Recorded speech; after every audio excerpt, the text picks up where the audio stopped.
My daughter-in-law accidentally sent me my son's lunch for work. As a joke, I showed it to a coworker. He immediately went pale and told me, "Take your son to the hospital, right now." "Why?" I asked. "I can't explain it now. It's something terrible. Just do what I say, or your son won't survive." What I discovered at the hospital sent a chill down my spine. I'm glad you're here. If you're watching this video, give it a like, subscribe to the channel, and tell me in the comments where you're listening to my story of revenge from. I want to know how far it has traveled. On a Monday morning, my house in Chicago was as busy as ever. The sound of pots and pans clashing in the kitchen, the aroma of freshly brewed coffee mixed with the soft fragrance of a perfume sample I had left on the dining room table. I was rushing around, getting ready to go to the office to supervise the new line of perfumes, the pride of my entire life. Julian, my son, was already ready in an impeccable suit, preparing for an important meeting at the financial firm where he is the managing director. Seeing my boy combing his hair in front of the mirror filled me with pride. Julian was all I had, my only child, to whom I had dedicated my entire life to raise and love. In the kitchen, Natalie, my daughter-in-law, was busy preparing lunch. She had been up early, her long hair tied back in a ponytail, and while she stirred a pan, she chatted on the phone with her friends. Her voice was a cheerful chatter, full of laughter, but her hands moved with agility, arranging food in 2 Tupperware containers, a large one for Julian and a smaller one for me. Standing at the kitchen entrance, I watched her work with a warmth in my chest. "You're so thoughtful, my dear. You not only worry about your husband, but also about your mother-in-law," I said, unable to hide a smile. Natalie turned around. Her eyes sparkled, and she smiled slightly. "I just want everyone to eat well, Caroline. Eating out these days is just not safe anymore." Her words moved me. I had always seen Natalie as a daughter, my beautiful and dynamic daughter-in-law, who always knew how to take care of the family. As we prepared to leave, Natalie hurried to give me the small container, while she put the large one in Julian's car. I carefully placed the container in my purse, thinking about how incredibly attentive Natalie was. She was a family woman. She always made me feel at ease. Then I walked out the door, not realizing that this Tupperware would change everything in my life. At lunchtime, my office was as lively as usual. The younger employees gathered around the table, laughing and gossiping about their husbands and their kids. I opened my purse, took out the Tupperware, but immediately realized that something was wrong. This was not the small container Natalie had prepared for me, but the large one, Julian's. I laughed and shook my head. Natalie is more scatterbrained than this old mother-in-law of hers, I thought, believing it was just an adorable mix-up. As I opened the lid, I noticed that the rim of the Tupperware had some small white granules on it, as if it were sugar. How strange! A savory dish with sugar on the rim, I murmured, half curious and half amused. The employees who were nearby swirled around me and teased me. "Caroline, the rim of your Tupperware looks like a salt-rimmed margarita." The whole office burst into laughter. The atmosphere was as cheerful as a small party. I took the container and brought it to Arthur, my closest colleague. He had been a doctor before retiring, and now worked as an occupational safety consultant for my perfume company. Arthur was always the person I trusted most, with whom I shared the little anecdotes of my life. "Look at this," I said, laughing, showing him the container. Natalie, so young and already more absent-minded than I am, she cooks her husband a savory dish and puts sugar on the rim of the Tupperware. Maybe she sees how hard Julian works and wants him to gain some weight. I joked, expecting him to laugh out loud like the others. But Arthur didn't laugh. He took the container, tilted it under the fluorescent office light, and gently rubbed the rim with his finger. Suddenly, his face turned pale and he narrowed his eyes as if he had just seen something horrible. "Who prepared this food for you?" he asked in a deep, serious voice. I frowned, a little confused. "My daughter-in-law, as always, she prepares lunch for me and my son to take to work. Today, she accidentally gave me Julian's container." "Why?" I replied, trying to stay calm, though a bad feeling was beginning to creep over me. Arthur didn't answer immediately. He looked at me with eyes full of concern and, suddenly, said aloud, with an urgency that startled me, "Take your son to the hospital. Right now." That sentence was like a stab straight to the heart. I froze, feeling the blood turn to ice in my veins. The laughter and chatter in the office died down instantly. Everything fell into a deathly silence. The young employees looked at each other, bewildered, not understanding what was happening. I tried to keep my composure and asked again, "Why? Explain it to me, Arthur. What's going on?" But he just shook his head. His voice was trembling. "I can't explain it to you now. It's something terrible. Do as I say, or your son will not survive." I felt my heart break into pieces. Julian, the son I had protected my whole life, the boy I loved more than myself, was in danger? I didn't understand it. I didn't want to believe it. But the gravity in Arthur's voice prevented me from doubting. I turned to him, struggling to keep my voice from breaking. "Are you serious? This isn't a joke, is it?" Arthur took my hand. His eyes were red. "I swear to you, I would never joke about something like this. Those white granules are not sugar. You have to act now." His words were like an alarm bell that woke all my senses. I didn't know exactly what was happening, but my mother's instinct told me that something was very, very wrong. The Tupperware was still there, on the table, like a silent warning. I looked at it, then at Arthur, and for a moment I felt the whole world collapsing at my feet. Arthur practically pushed me out of the office. His voice was pressing and full of anguish. "Go now, you can't waste a single second." He already had his phone in hand, calling a contact in the toxicology department at St. Joseph's Hospital. His voice trembled, but it was clear. "I need you to analyze a sample immediately. It's a matter of life or death." I just stood there, clutching the container, my mind in chaos. Just a few minutes ago, I was joking about the white granules on the rim, and now that container felt like a bomb that could destroy my entire world. I carefully placed it in a plastic bag, feeling as if I were handling evidence from a crime scene. "I'm leaving right now," I told Arthur. My voice hardened to hide the fear growing inside me. He nodded, with a serious look. "I'll see you at the hospital. Don't let anyone touch that container." I called my personal driver, Robert, who has worked for my family for over 20 years. When I told him to drive straight to St. Joseph's, he glanced at me in the rearview mirror with curiosity but didn't ask any questions. "Quickly, Robert," I said, my voice hoarse. During the ride, I sat in the back seat, clinging to the plastic bag, my gaze fixed on the window. The streets of Chicago were as bustling as ever. The green city buses speeding by, the street vendors shouting their wares on the sidewalk, and the bright sun reflecting off the glass buildings. But it all seemed distant, as if I were in another world, one where only I and the terror of what was about to happen existed. Upon arriving at the hospital, I went to the reception, still clutching the plastic bag. The young nurse, with thick-rimmed glasses, looked up in surprise when I told her, "I need a container of food analyzed. There's something strange in it." She blinked, as if she couldn't believe what she was hearing, but then the phone on her desk rang. I vaguely heard Arthur's voice on the other end of the line, and the nurse nodded, quickly jotting something down. "All right, ma'am. Please wait a moment. The sample will be taken to the lab immediately," she said, with a professional tone that didn't hide her curiosity. I just nodded, too drained to explain further. An employee in a white coat took the sample, and I was guided to a waiting area in the hallway. The hallway of St. Joseph's Hospital was crowded with people, hurried footsteps, the monotonous sound of speakers calling for patients, and the smell of disinfectant that hung in the air. I sat down, clasping my hands, trying to stay calm. But every minute that passed felt like an hour. I looked at the clock on the wall. The minute hand moved with excruciating slowness, as if mocking my patience.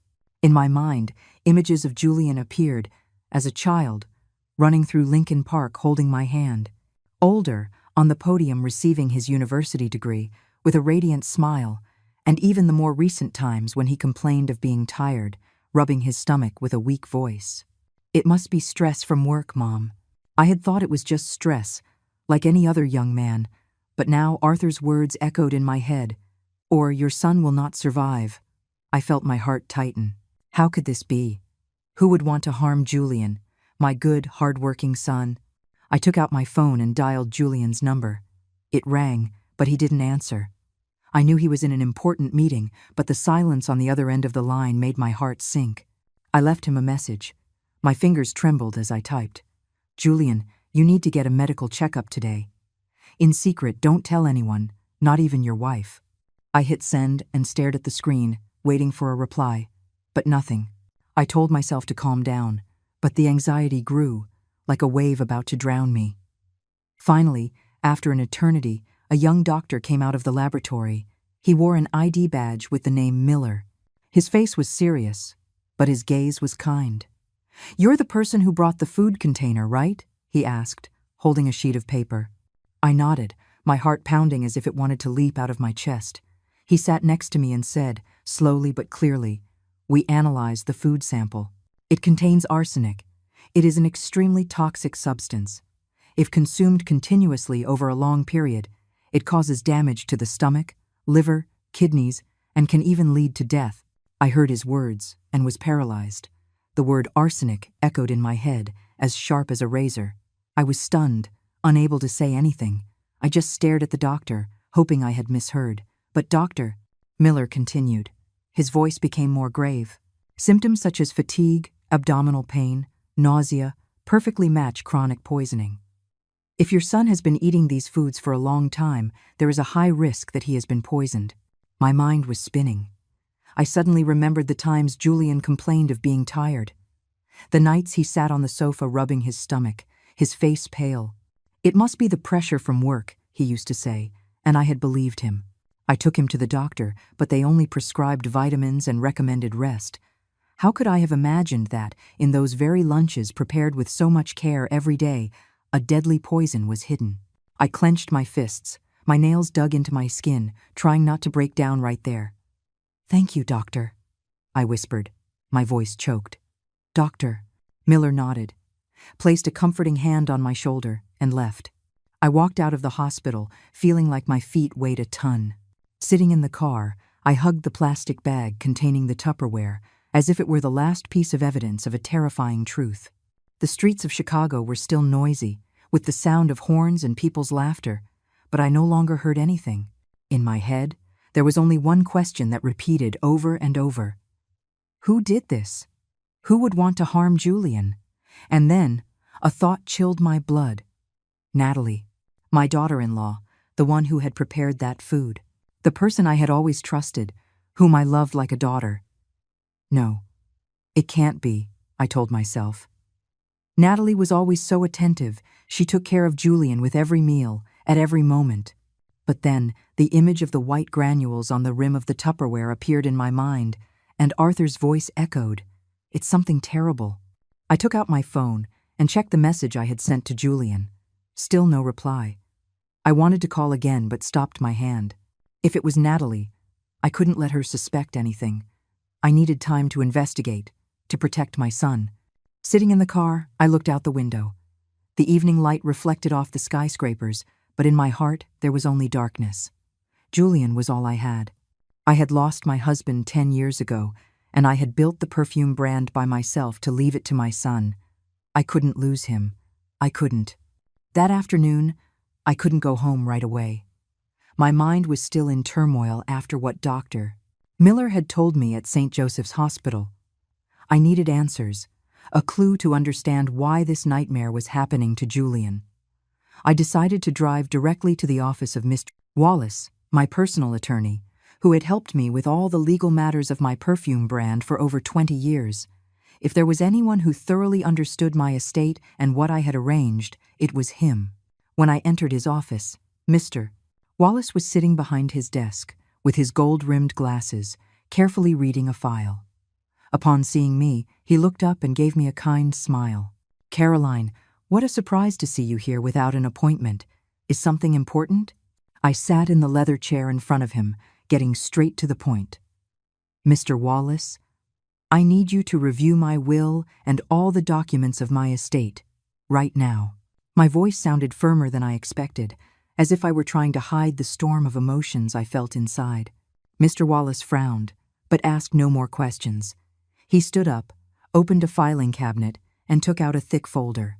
"This is the last draft you signed last year," he said, placing the papers in front of me. I turned the pages one by one. The dry words about properties, real estate, and company shares paraded before my eyes.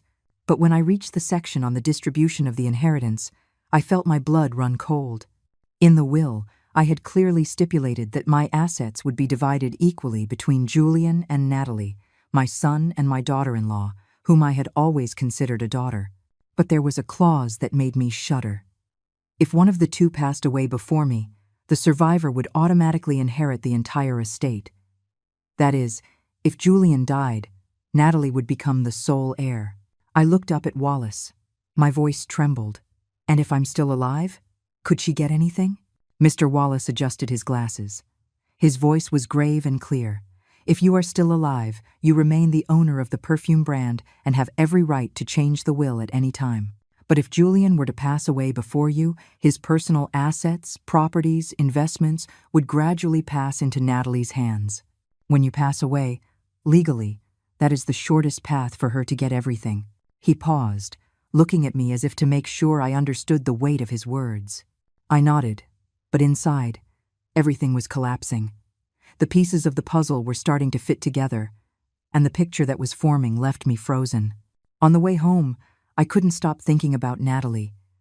She had always been the perfect daughter-in-law in my eyes.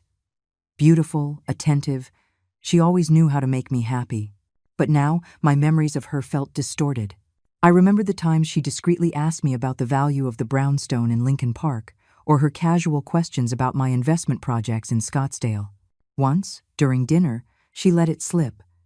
If one day you're no longer in charge, I'll continue to develop the brand, right, Caroline? I promise I'll do a great job. At that moment, I just smiled, thinking it was the concern of a dedicated daughter-in-law. But now, that sentence echoed in my head, sharp as a warning. Had Natalie planned it all along?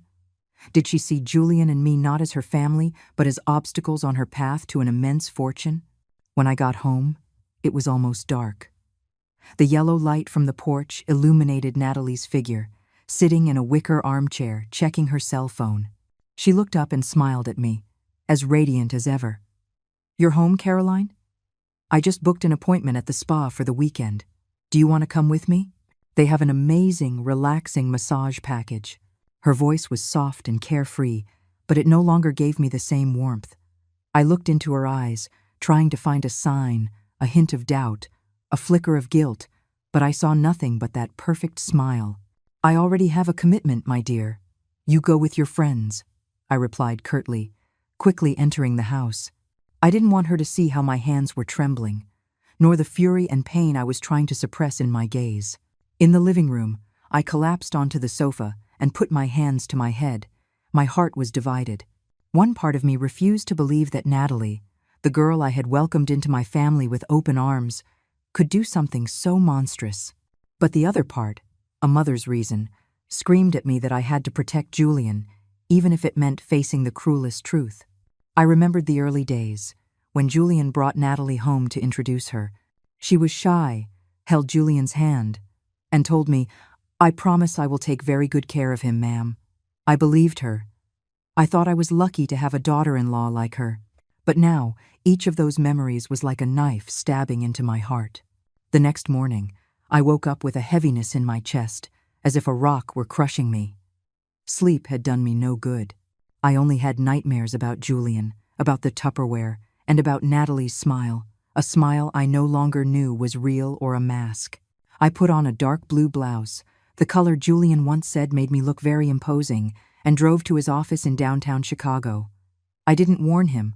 I just sent him a short message. "I need to see you. Right now." During the drive, I tried to stay calm, but my hands gripped the steering wheel, soaked in sweat. I knew this conversation would change everything, but I couldn't postpone it any longer. Julian had to know the truth. When I arrived, Julian had just come out of a meeting. His jacket was a little wrinkled, but his smile was still radiant when he saw me. "Mom, what are you doing here without telling me? Are you coming to see if I'm working hard?" He joked, in his usual light tone. Seeing my son there, so healthy and carefree, broke my soul. How was I going to tell him that the woman he loved, the person he trusted most, might be plotting to kill him? But I had no choice. "Julian, come to your office with me. It's something important," I said, with an unintended seriousness.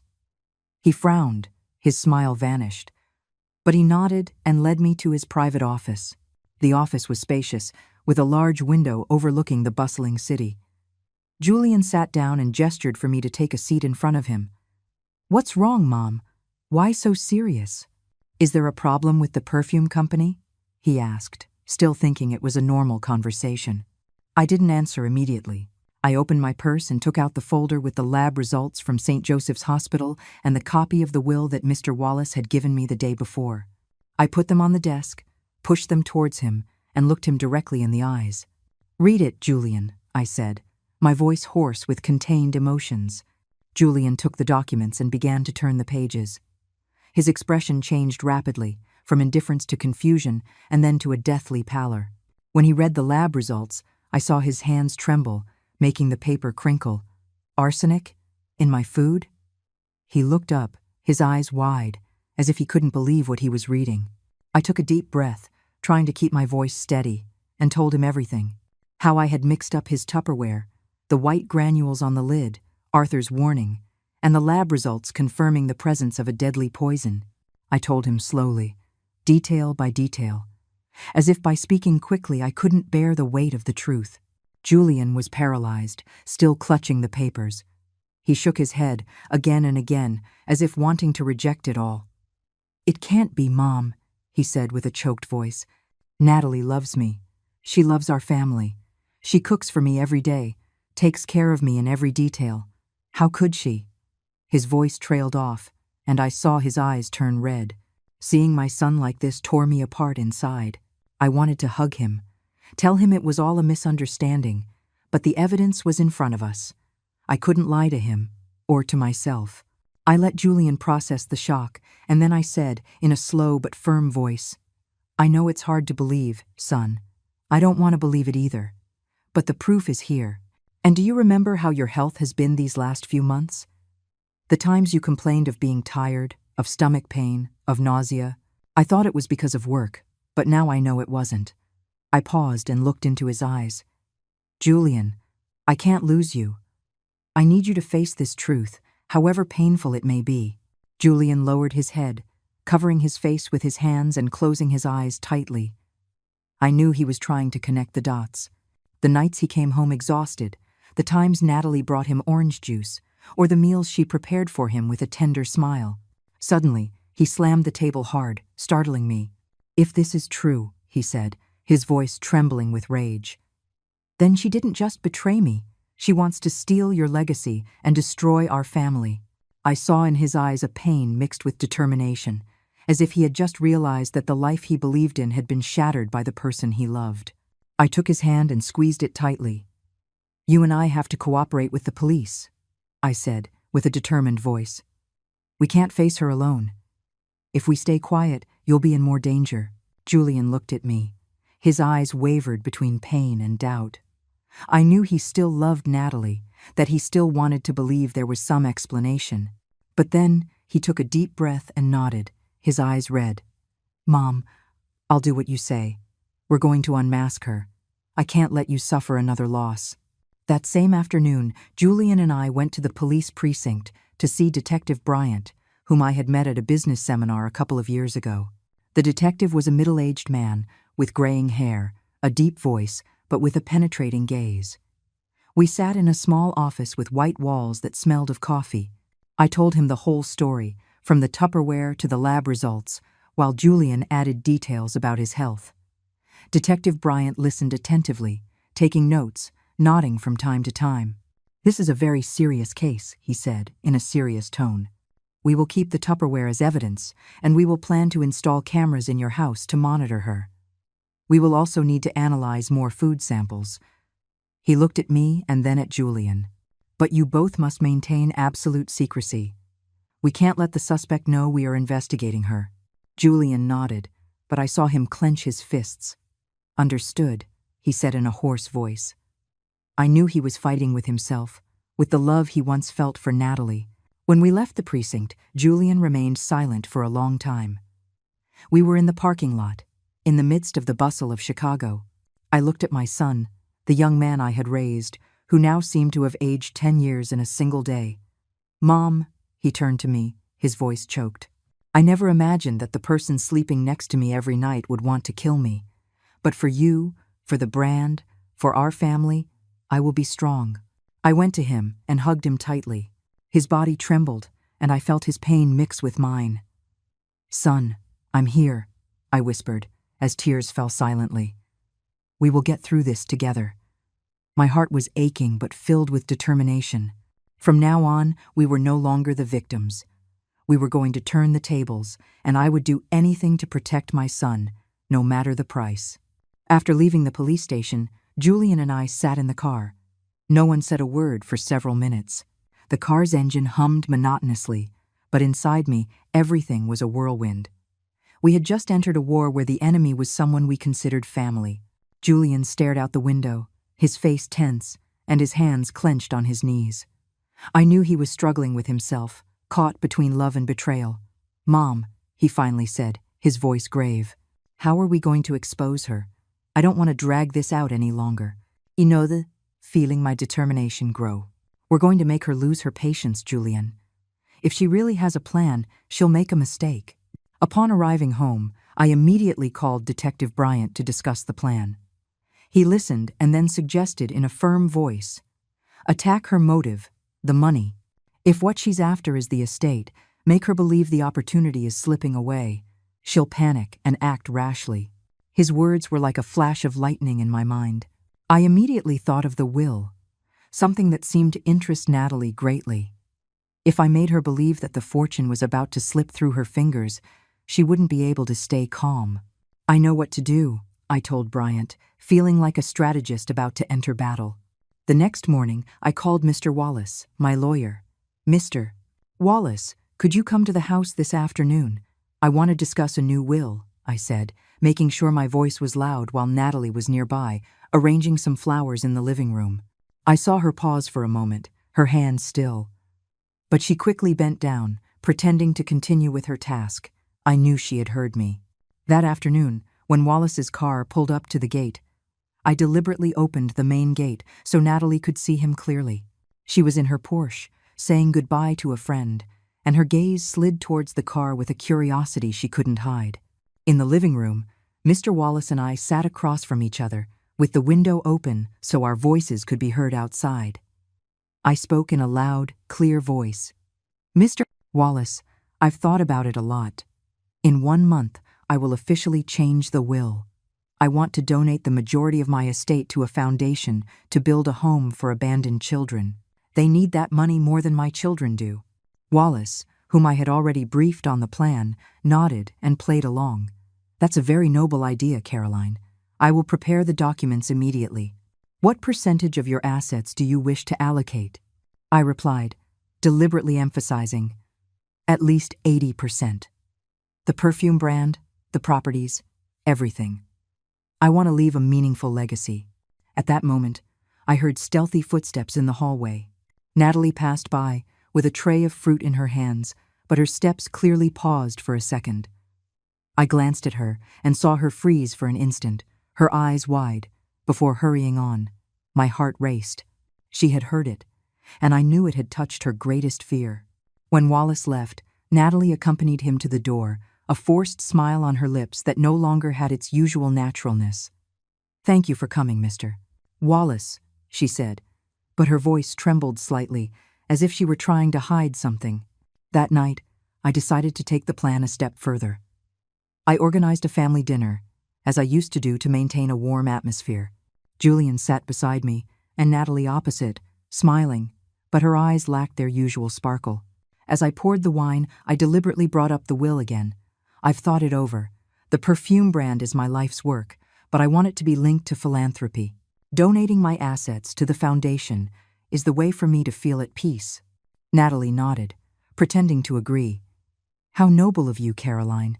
I fully support you." But I saw her grip her wine glass, her red-painted nails digging into the crystal. Julian played along, his tone soft but full of intention.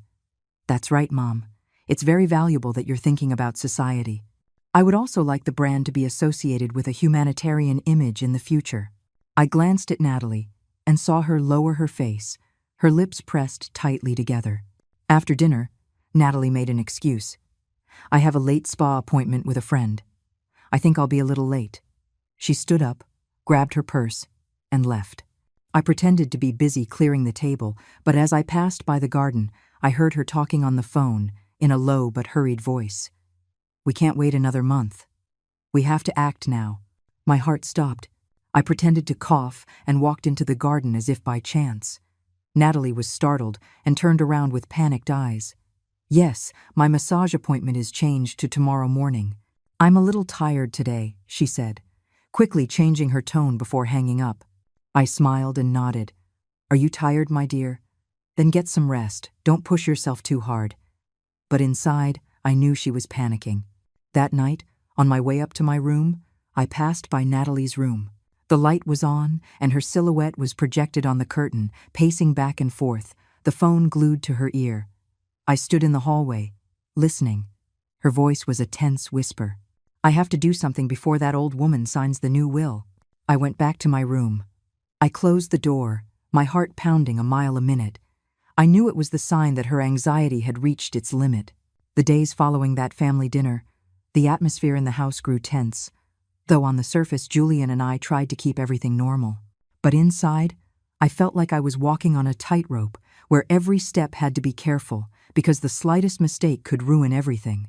One morning, while making coffee, Julian came into the kitchen looking tired. He sat down, rubbed his forehead, and said in a low voice, "Mom, the food Natalie has been cooking these past few days tastes really weird. Yesterday's soup was a bit bitter, and the orange juice had a cloudy white sediment." She didn't stop, he said, his eyes full of worry. His words were like a stab to the heart. I took his hand, trying to keep my voice steady. "Don't eat anything she prepares for you. I'll take care of it." Days earlier, Detective Bryant had secretly installed a camera in the kitchen, hidden in the corner of the pantry. He summoned me to a small office near the precinct, where there was a large screen to monitor everything. I sat there with him and another officer, my eyes glued to the monitor. The image was sharp. Natalie stood in the kitchen, wearing an apron, her hair pulled back. She opened a small glass vial, tilted it slightly, and sprinkled a white powder into the pot of boiling soup. Her movements were slow and careful, as if she had done it hundreds of times. Her face was a mask of coldness, without a hint of doubt, without a trace of emotion. I gripped the edge of the table. My nails dug into the wood until it hurt. I wanted to run in, to scream at her, but Detective Bryant placed a hand on my shoulder and said in a low voice, "Easy, Caroline. We need more evidence. She's not going to get away." I nodded, but I felt a fire inside me. Watching Natalie stir the soup, a faint smile on her lips, made me feel like my world was falling apart. The daughter-in-law I had loved, whom I had trusted, was now a stranger, a danger lurking in my own home. I turned to Bryant with a trembling voice. "Are you sure the camera is recording everything? I don't want her to have any chance to deny it." He nodded, with an icy gaze. "Everything is being recorded, every detail clearly." That night, Julian ate the dinner Natalie prepared, but I had told him to only pretend to taste a little. As soon as he put down his spoon, he clutched his head, complaining of dizziness, and collapsed onto the sofa. Natalie rushed to him, held him, and said with false concern, "You've been working too much. It must be stress. Let me get you a glass of water." I watched from a corner of the room. Her smile was tender, but her gaze was cold, as if she were assessing whether her plan was working.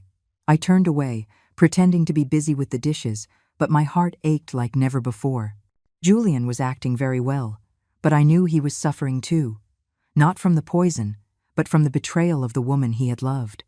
The food sample from that dinner was secretly collected by the police for analysis.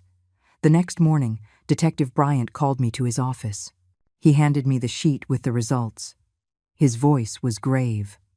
"The concentration of arsenic in the soup and orange juice is double that of the previous container." She panicked, probably for fear of losing the inheritance after hearing you talk about the foundation. "She's accelerating the plan." I took the paper.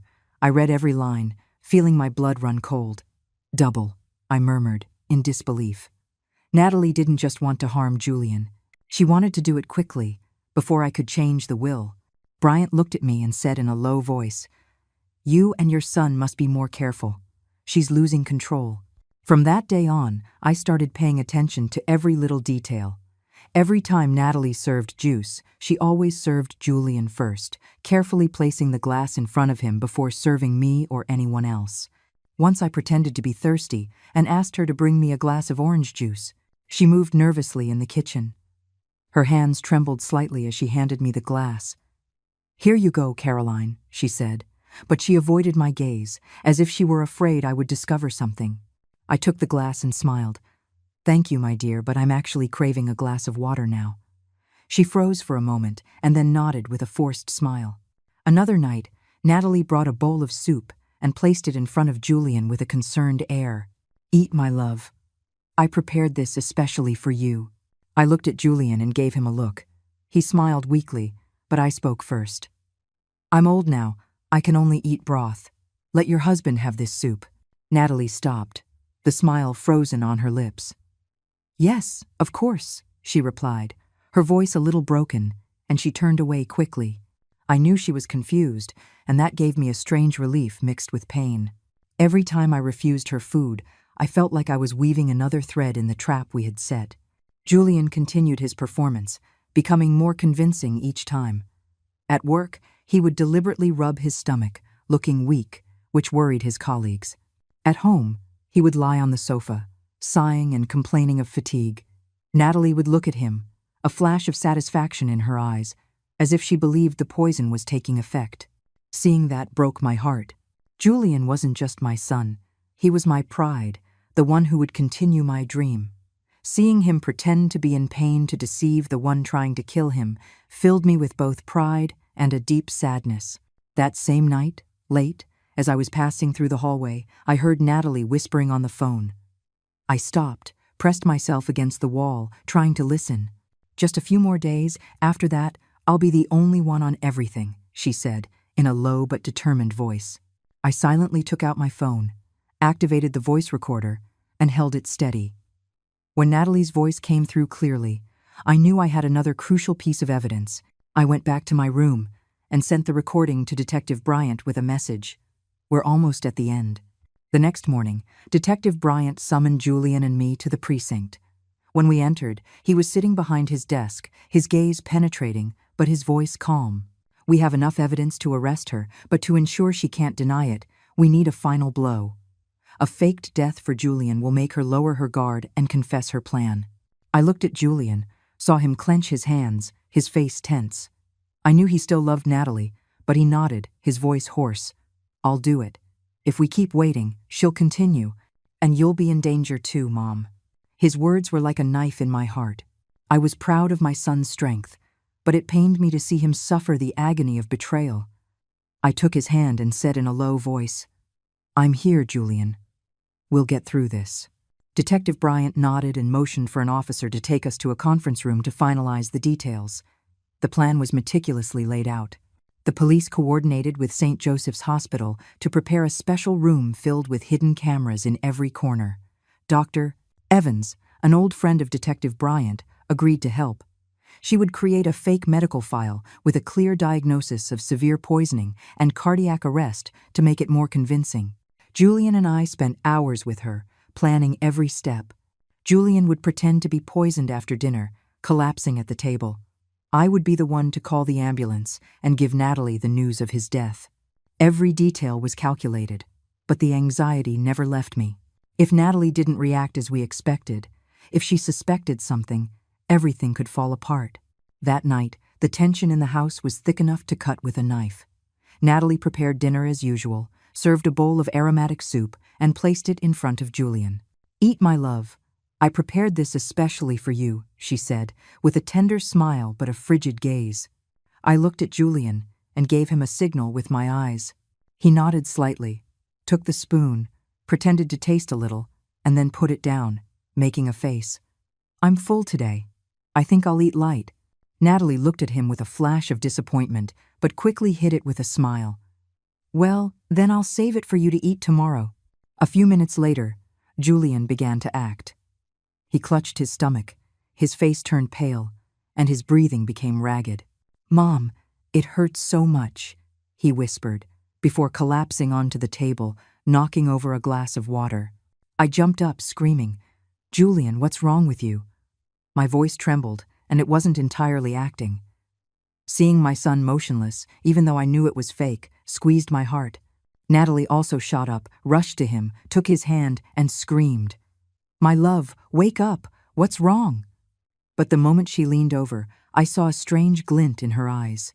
It wasn't concern, but a discreet satisfaction, as if everything was going according to plan. I quickly grabbed my phone, pretending to call for an ambulance, my voice panicked. "Please, come quickly," my son fainted. "He's not breathing." Natalie was beside him, covering her face and crying. "No, it can't be, he can't." But I noticed that even though tears were falling, there was no real pain. I turned away, avoiding her gaze, afraid I wouldn't be able to contain myself and scream the truth at her. A few minutes later, the sound of an ambulance siren filled the street. The paramedics, who were actually undercover police officers, put Julian on a stretcher and quickly loaded him into the ambulance. Natalie lunged forward, demanding to go with them. "I have to go with him. I'm his wife." But an officer stopped her, his voice firm. "I'm sorry. Only one person can accompany the patient." I stepped forward, took Natalie's hand, and pretended to comfort her. "You stay, my dear. I'll go with Julian. I'll let you know what happens." She nodded, her eyes red, but I felt her hand tremble, as if she were holding something back. I got into the ambulance, the door slammed shut, and the vehicle took off. Sitting next to Julian, I took his hand and whispered, "You did great. Now it's my turn." He opened his eyes and smiled weakly. "I trust you, Mom." I felt a warmth in my heart, but also a great heaviness. I knew this charade would be the turning point, but also another wound in both our souls. At St. Joseph's Hospital, everything was perfectly set up. Julian lay motionless on a bed, connected to wires and machines. A monitor simulated cardiac arrest, creating a terribly realistic scene. Dr. Evans was by his side, reviewing the fake file, and occasionally gave me a reassuring look. I sat by the bed, looking at my motionless son, and even though I knew it was all a lie, I couldn't stop my eyes from filling with tears. I thought about the years when Julian was little, when he ran through the garden holding my hand. Now he was here, as part of a plan to unmask the woman he once loved. I wiped my tears, telling myself I had to be strong. I took my phone and texted Natalie. My hands trembled as I typed, "Come to the hospital immediately." Julian didn't make it.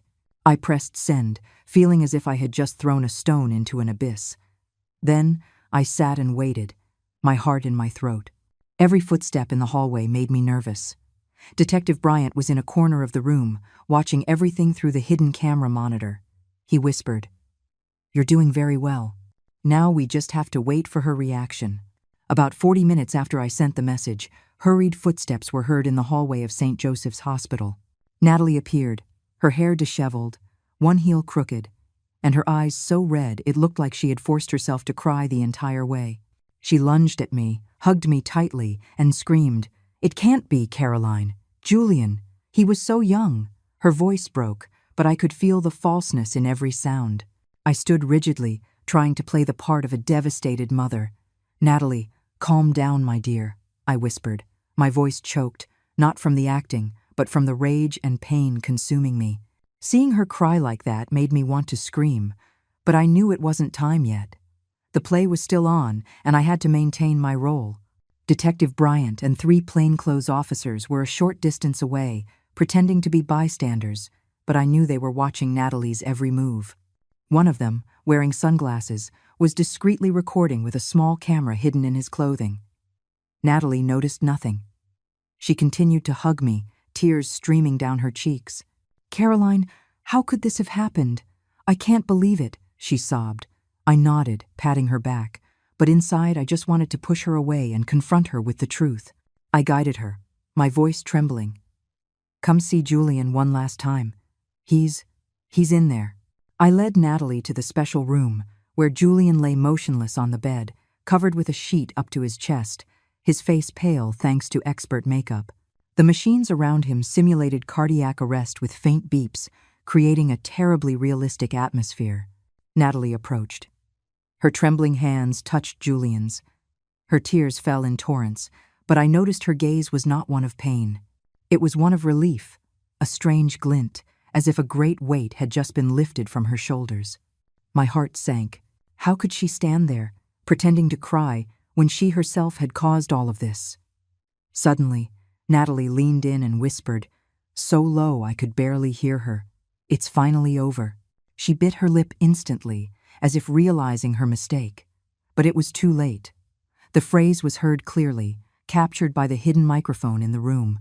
I stood frozen, feeling my blood run cold. And just at that moment, Julian's eyes shot open, and he sat up abruptly in the bed. Natalie screamed and recoiled. "It can't be. I was so careful." Her voice was pure panic. Her eyes widened with absolute terror, as if she were seeing a ghost. I stood there, my heart pounding a mile a minute, not knowing whether to feel relief or pain. Julian looked directly at Natalie, his eyes full of anger and disappointment. "Careful?" he repeated, his voice as cold as ice. "Careful to kill me, right?" Natalie staggered backward, grabbing the edge of the bed to keep from falling. "No, that's not it. You're misunderstanding," she stammered. But her trembling voice betrayed her. Detective Bryant entered the room. His voice was firm. "We've heard enough, Miss Natalie. You are under arrest for attempted murder." 3 other officers appeared behind him, blocking any escape. Natalie turned, her face ashen. "No, it wasn't me," she shouted, her voice breaking. "It was just a spice. I just wanted to add more flavor." But Bryant didn't let her continue. He held up a folder and a USB drive. His voice was calm, but cutting. "Would you like to see the evidence? The video of you putting a white powder in the soup, the lab results with arsenic, the recording of your phone call, and what you just said a few seconds ago. It's all here." Natalie swayed, as if her legs couldn't support her. She looked at me, then at Julian, with a look of total panic. I didn't want to kill anyone," she muttered. But then, as if she couldn't bear the pressure anymore, she collapsed to the floor, covering her face and screaming. "I just wanted the money. I didn't want to do it, but that old woman was going to donate it all to charity. She left me no other choice." That confession was like the final stab, confirming all my suspicions.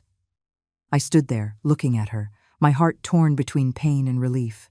Pain for the betrayal of someone I considered my daughter, and relief because, finally, the truth had come to light. Julian came over, put his arm around me, and whispered, "Mom, we won." His voice trembled, but it was filled with determination. I took his hand and squeezed it, feeling the warmth of my son's hand, a warmth I almost lost forever. "Son, I'm so proud of you," I said, as tears fell silently. Natalie was still on the floor, her head bowed. Her sobs mixed with the sound of the officers' footsteps as they approached to handcuff her. "Come with us," Bryant said, without a hint of compassion. Natalie looked up, her pleading gaze directed at me, but I just shook my head. "You chose this path, Natalie," I said, my voice choked. "I trusted you, but you betrayed us all." When they took her away, the hospital hallway fell silent. I hugged Julian, feeling the beat of his heart, those beats I feared I would never hear again. We stood there, in the midst of the bustle of St. Joseph's, but in that moment, it was just the 2 of us. I thought about all the years that had passed, the days I raised Julian alone, the dream of building a perfume brand for him. All the pain, all the sacrifices, now made sense because I still had my son by my side. The police quickly took Natalie to an improvised interrogation room in the hospital, a small room with a cold fluorescent light. Julian and I were taken to an adjacent observation room with a 2-way mirror that allowed us to see everything without being seen. I sat down, holding Julian's hand, feeling the tremor in my son's fingers. He was silent, his gaze fixed on Natalie through the mirror, as if trying to find the image of the wife he once loved. I squeezed his hand and whispered, "Son, we'll end this today." But inside, I wasn't sure if I was comforting Julian or myself. Natalie sat across from Detective Bryant, her hair disheveled and her hands cuffed on the metal table. Her head was bowed, but I could still see the sweat on her forehead. Detective Bryant began, his voice soft but sharp. "Miss Natalie, we don't want to make things difficult for you.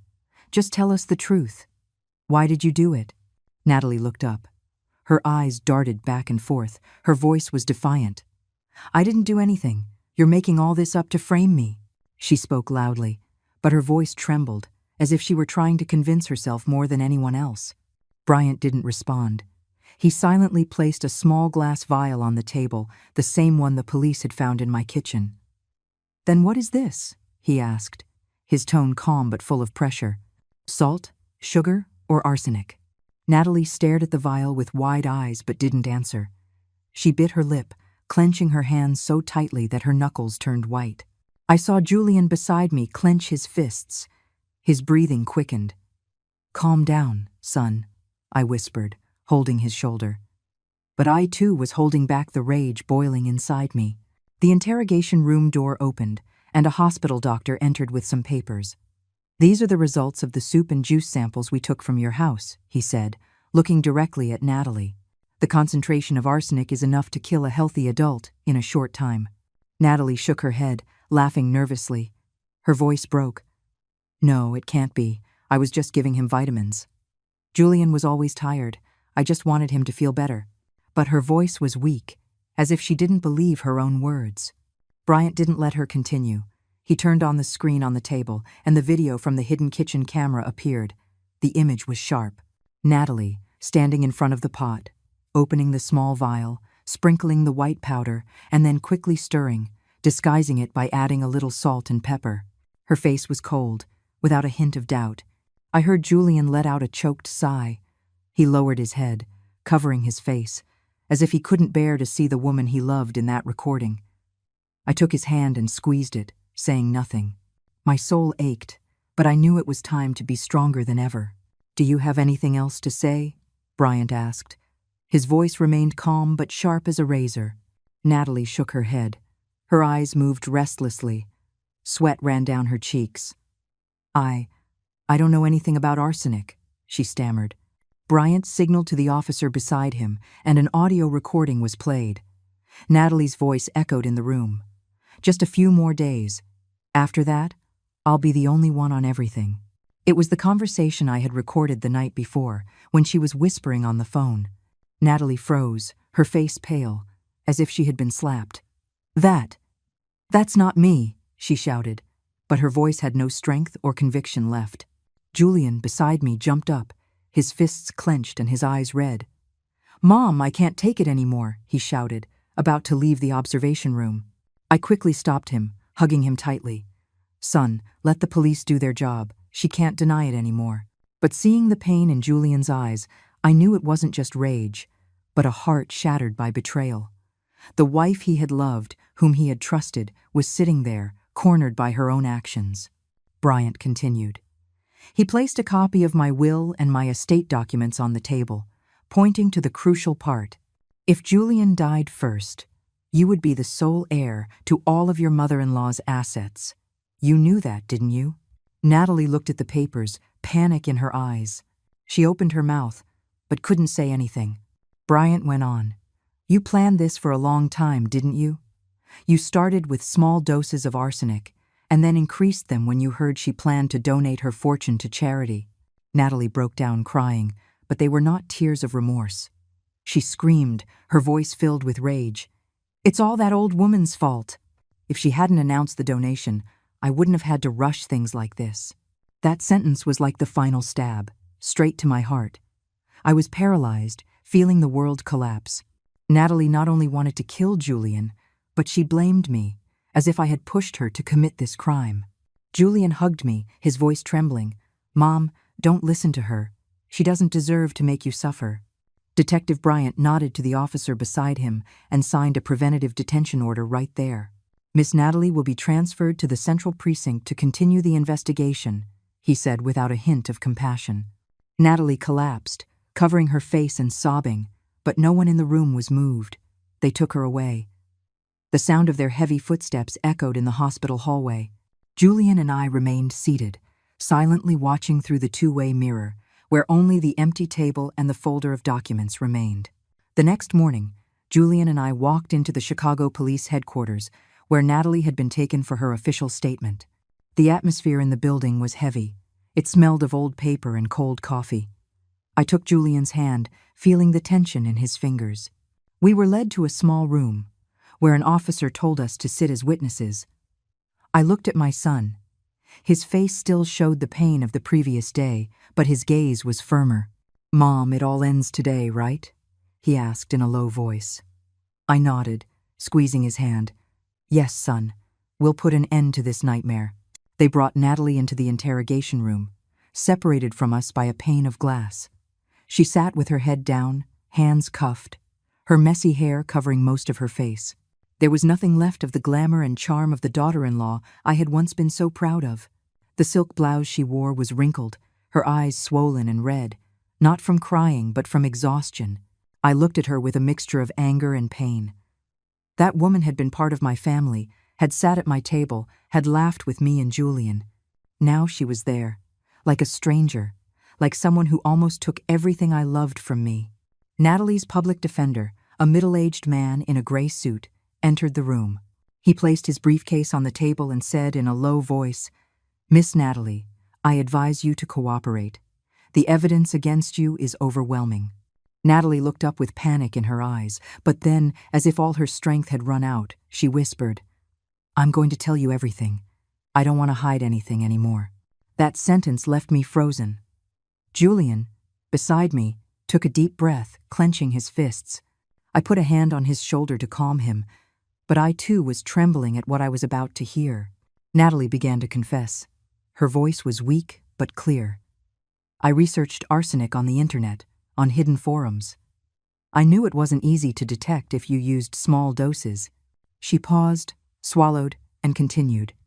"I bought it from a contact on the black market, a seller of illegal chemicals on the outskirts of the city. I started putting it in Julian's food. Just a little every day." Hearing her sent a chill down my spine. I gripped the edge of the table until my knuckles hurt.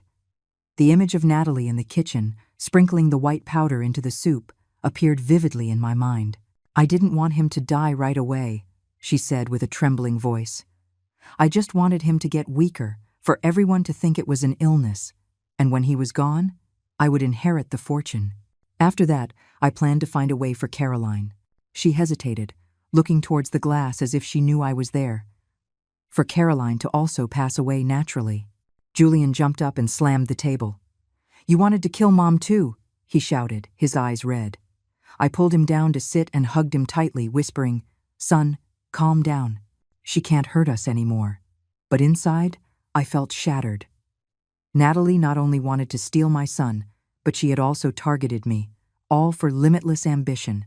Detective Bryant, in the interrogation room, was taking careful notes.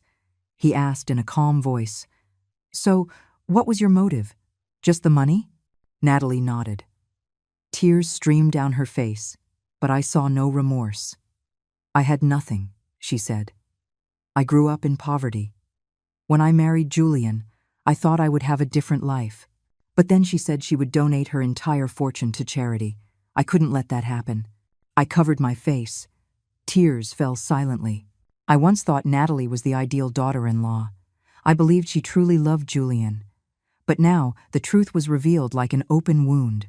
The police recorded the entire statement. They drew up the report, and Natalie's lawyer remained silent, unable to defend her when his own client had incriminated herself. Bryant signed the arrest warrant. His voice was firm. "You will be transferred to the detention center to continue the investigation. Attempted murder is not a minor issue." Natalie lowered her head, without another word, as two officers led her from the room. Within hours, the news spread throughout Chicago. The newspapers headlined, "Young socialite arrested for attempting to poison husband to inherit fortune." I read those words on my phone, feeling like I was living in a nightmare. The shares of the financial firm where Julian was a managing director plummeted. But fortunately, the board of directors acted quickly. They held a press conference. They were transparent with the information, and public opinion calmed down. Meanwhile, my perfume brand was praised by the press for an unexpected decision. I turned the fake foundation plan into a reality, creating a foundation to protect women who are victims of domestic violence. I wanted to transform this pain into something meaningful, so that no one would have to go through what Julian and I experienced. Julian, after several tests, gradually regained his health. The traces of arsenic in his body decreased, and the doctor said he would soon be back to normal. One afternoon, the two of us were sitting on the balcony of the house, watching the sunset paint the Chicago sky an intense red. Julian took my hand, his voice warm. "Mom, thanks to you, I'm still alive. From now on, we won't let anyone mess with our family." I looked at him. I smiled, but the tears started to flow again. "Son, I just want you to be safe. I couldn't lose you." He hugged me, and in that moment, I felt the strength of a mother's love, the one thing that can never be destroyed. Looking at the sunset, I thought silently. Natalie's greed had buried her, but my love for Julian, and his for me, had overcome it all. This house, the perfume brand, and all our dreams would continue to exist. Not for the money, but because we had each other. I squeezed Julian's hand, feeling a great relief in my heart, but also the scars that only time could heal. The story we've told is fictional, but it is based on some real events. The names and places have been changed to protect the identities of those involved. We don't tell this to judge, but in the hope that someone will listen and stop to think. How many mothers are suffering in silence inside their own homes? I'm truly curious. If it were you, in my place, what would you do? Would you choose to stay silent to keep the peace, or would you dare to face it all to reclaim your voice? I want to know what you think, because every story is a candle that can light someone else's path. God always blesses, and I firmly believe that courage leads us to better days. Meanwhile, on the end screen, I'm leaving you two of the channel's most beloved stories. I assure you, they will surprise you. Thank you for staying until the end.